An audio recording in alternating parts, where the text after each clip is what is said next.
নিরামিষ দিনে বড় ঝামেলা লাগে, কি রান্না করি কি খাই। সেই জন্য আমি নিরামিষ দিনে আজকে নিয়ে এসেছি পটলের ঝাল। পটলগুলোকে এইভাবে গোটা গোটা করে কেটে মাথাগুলো চিড়ে রেখে দিয়েছি।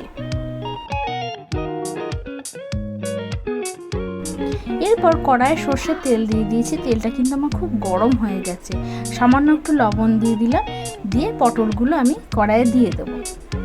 দেওয়ার পর সামান্য হলুদ দিয়ে আমি পটলগুলোকে খুব ভালো করে ভাজা ভাজা করে নেব।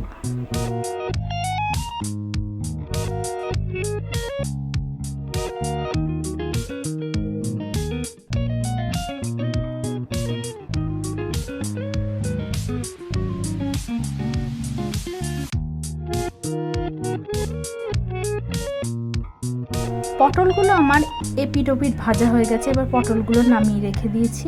এবার ওই কড়াইয়ের মধ্যে 5 ফোড়ন দিয়ে দিলাম।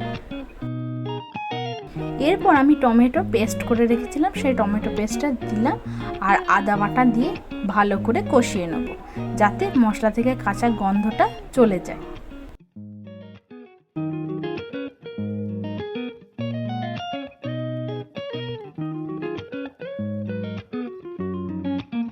কয়েকটা গোটা লঙ্কা দিয়ে দিচ্ছি আর কালারের জন্য আমি একটু সামান্য কাশ্মীরি লঙ্কার গুঁড়ো দিয়ে দিলাম।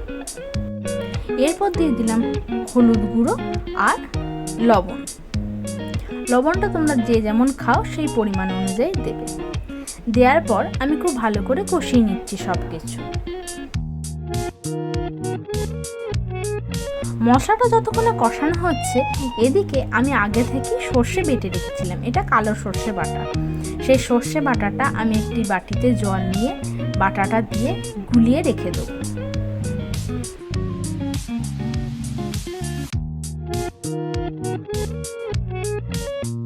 যতক্ষণ সর্ষেটা রেডি করছিলাম ততক্ষণে কিন্তু আমার মশলাটা খুব ভালো করে কষানো হয়ে গেছে আর মশলা থেকে অলরেডি কিন্তু তেল ছাড়তেও শুরু করে দিয়েছে।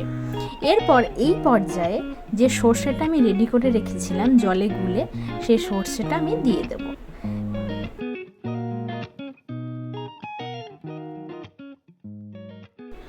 দেওয়ার পর খুব ভালো করে নাড়িয়ে নেব, তারপর একটু ফুটতে দেবো।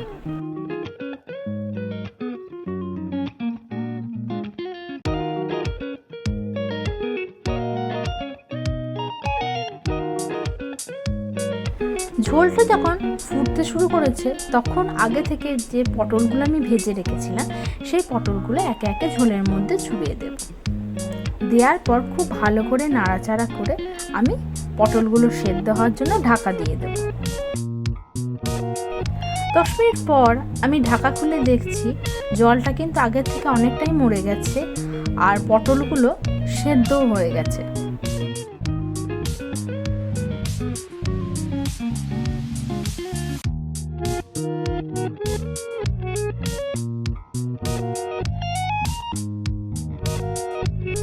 এরপর উপর থেকে সামান্য কদানা চিনি দিয়ে দিলাম।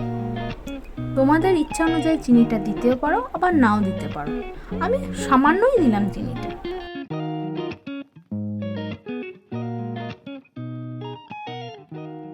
নামানোর আগে উপর থেকে কিছুটা সর্ষের তেল দিয়ে আবার একবার ভালো করে পটলের ঝালটাকে নেড়ে এইবার নামিয়ে দেবো।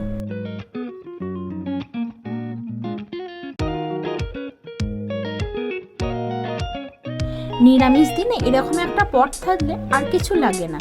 তোমরাও একবার এইভাবে ট্রাই করে দেখো পটলের ঝাল। আশা করি তোমাদেরও খুব ভালো লাগবে। যদি আমার ভিডিওটি খুব ভালো লাগে থাকে তাহলে লাইক, শেয়ার, কমেন্ট আর সাবস্ক্রাইব করে আমার পাশে থেকে যাও।